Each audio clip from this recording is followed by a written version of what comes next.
Welcome back to AM Northwest. Business buzzwords like quiet quitting, bare minimum Monday, and act your wage are on the rise as inflation costs and labor shortages put more pressure on employees. Here to share how to shift your perspective to battle burnout, we welcome professional counselor, associate Ryan Kopyar. Good to have you with us, Ryan. You've also authored this book, Big Boys Do Cry, and that's kind of what you're talking about, is use your emotions. That's right. That's right. Yes, it's the power of vulnerability in communication. Okay, yes. So let's first talk about what is acting your wage? Yes, acting your wage is a simple definition, but there's some nuance and complexity around it. So the simple definition is an employee providing services to their employer commensurate with whatever their compensation package is. That's the surface level definition. But the deeper thing is there open lines of communication between the employer and the employee on what are the hopes and expectations of what I'm going to get paid, and then what my employer is expecting me to do, and to make sure that those are aligned. Well, how do you do that? Vulnerable communication right from the get-go, from both the employee and the employer, as it relates to, hey, this is what we're looking to bring you on the job to do, and here's how you're going to be compensated. So how do you talk to your boss about that? That's a great question. Yeah. It is willing to be vulnerable but confident to say, hey, here's what I feel my skills and abilities are. Here's how I can add value to the company.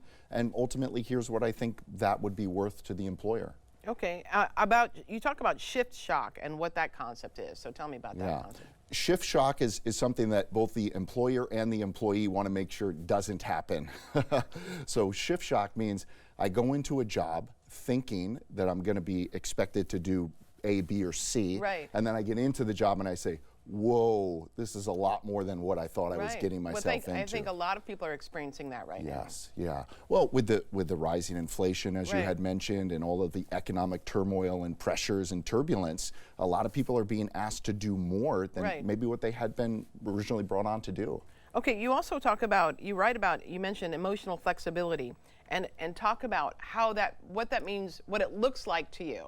So I'll give a conversation about someone says, it turns out I'm doing a lot more than I was expected at the beginning. Now where do I go from here? Right. Well, in that situation, it would be important for the employer or the supervisor, right, to have that emotional flexibility to say, gosh, Helen, that makes sense to me, and I appreciate you sharing that. Let's sit down and let's review what it was that you were explained when you were first brought on board, what it is you feel you're doing now, and then how could we meet in a middle ground? Maybe that's a pay raise, or maybe that's a rise in title or something like that, right?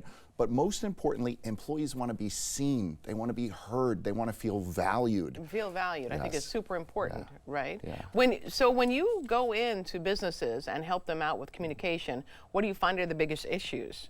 The biggest issue is that, you know, we hold our cards close to our chest many times, right? And vulnerability creates safety. So when an employer and employee can have vulnerable conversation, there's a safety.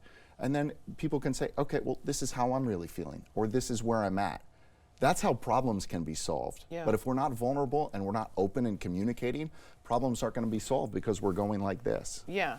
Okay. Your book, Big Boys Do Cry. You talk about that and how employers need to work on being emotionally available. That's right. Right. That's right. Yes. So when a boss or a supervisor, and it has to be done professionally, but when a boss or a supervisor can be vulnerable with their employee, it's going to be so powerful to help the employee to feel more comfortable to go to their boss and say, you know, hey, I have a great idea, or hey, I feel like we could be doing this better. So it's not just about, you know, top-down communication. There's also tremendous value to bottom-up communication that helps the company to grow.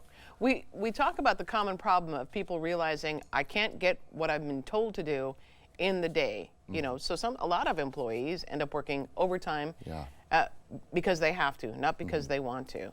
At some point, does the employee then say, you know what, this is not worth it for me? Yes. Do you talk to people about how to figure out when really it's time to move on?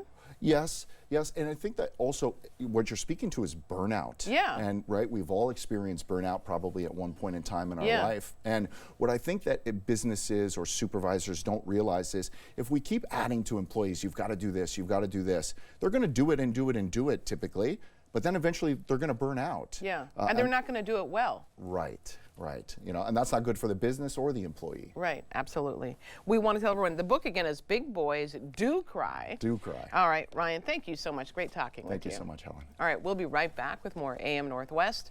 Don't go away.